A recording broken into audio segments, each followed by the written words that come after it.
Every day, we are bombarded with news, headlines, clips, narratives, noise. But somewhere beneath it all lies the truth and the impact on our country. Here at America in Mind, we break down the issues clearly, calmly, and completely. We give you both sides of the story. We don't tell you what to think. We just ask a simple question.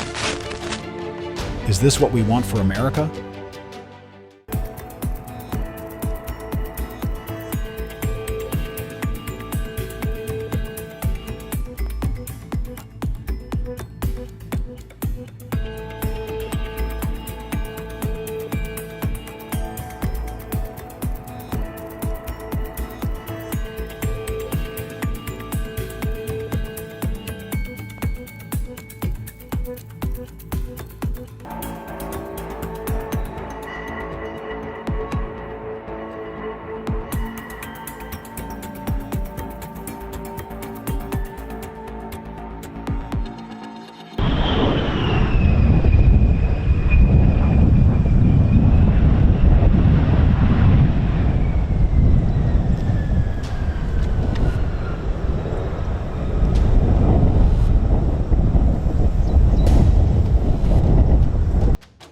Well, President Trump actually did it. He did exactly what he said he would do. This isn't about politics. It's about strength, peace, and what it takes to secure both. There's been a lot of talk. What is the Trump Doctrine? Is it reckless aggression or calculated deterrence? Trump gave the world 60 days. On day 61, Israel acted, and Trump backed them with overwhelming force. The message was simple. If you threaten peace, America will respond, not with empty words, but with results. Welcome to America in Mind, where we don't chase clicks, we chase truth. We have a lot to get into, so let's dive in. Let's be clear.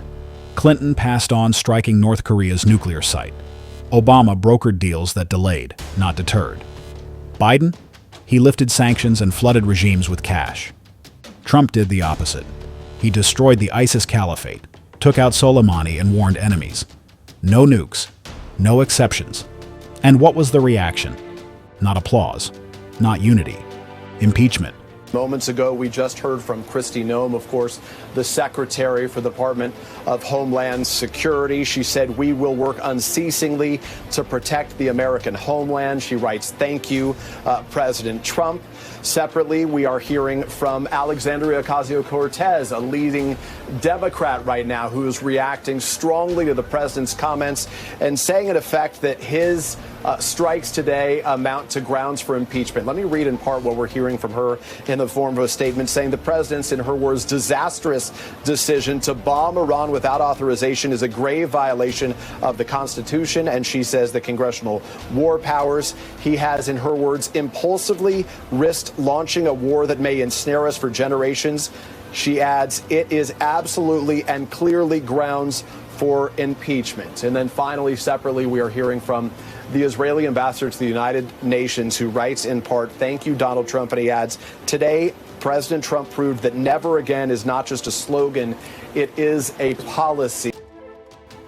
As our military dismantled Iran's nuclear ambitions, as ballistic sites crumbled, as the world breathed a sigh of relief, political rivals cried foul. You don't have to like the man to admit the truth. Donald Trump acted when others wouldn't. This wasn't ideology, it was leadership. He wanted peace. He tried diplomacy. But when the clock hit a minute to midnight, he chose action over appeasement. There was a time when America didn't apologize for standing strong. Today, that kind of strength gets labeled dangerous, reckless even. But let me ask you, is it really reckless to stop a war before it begins? While past presidents made deals, signed papers, and hoped for the best, President Trump took action. He didn't wait for missiles to fall. He made sure they never got built. You don't have to love the man. You don't have to agree with every word he says. But if you're honest, you know this. The world took a deep breath because America stood tall. When the enemy said, "We will build a bomb," Trump said, "Then we will destroy your factories." While others passed on striking nuclear sites, while billions in cash were flown to terrorists under the banner of diplomacy. This president said enough is enough, and for that, they wanted to impeach him, not because he failed, but because he succeeded. Because he did what others wouldn't. Because he proved it doesn't take endless wars to make peace.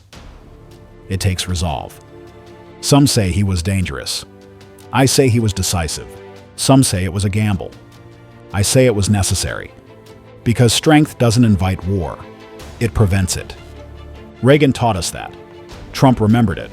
And the world watched. Look at where we were heading. Nuclear Iran. Rising terrorism. Broken promises from weak leaders. But in the 11th hour, America stood its ground. And the world is safer for it. So ask yourself, not politically, but truthfully, do we want a country that whispers at the face of evil, or one that speaks clearly and acts boldly when the clock hits midnight? Because sometimes, peace doesn't come from papers. It comes from strength. And that strength came from America. So, let me ask you this. Do you believe President Trump's actions prevented a larger war, or risked starting one? Do you think President Trump should be impeached or praised for his actions? Is strength the key to peace in today's world, or does it make us a bigger target? Should leaders be judged more by their intentions, or by the results of their actions? Drop a comment below, and let's keep this conversation going. If you're someone who believes truth still matters, and that America is worth thinking about, then like, share, and subscribe. This is America in Mind. Stay grounded, stay vigilant, stay informed, and mostly, stay free.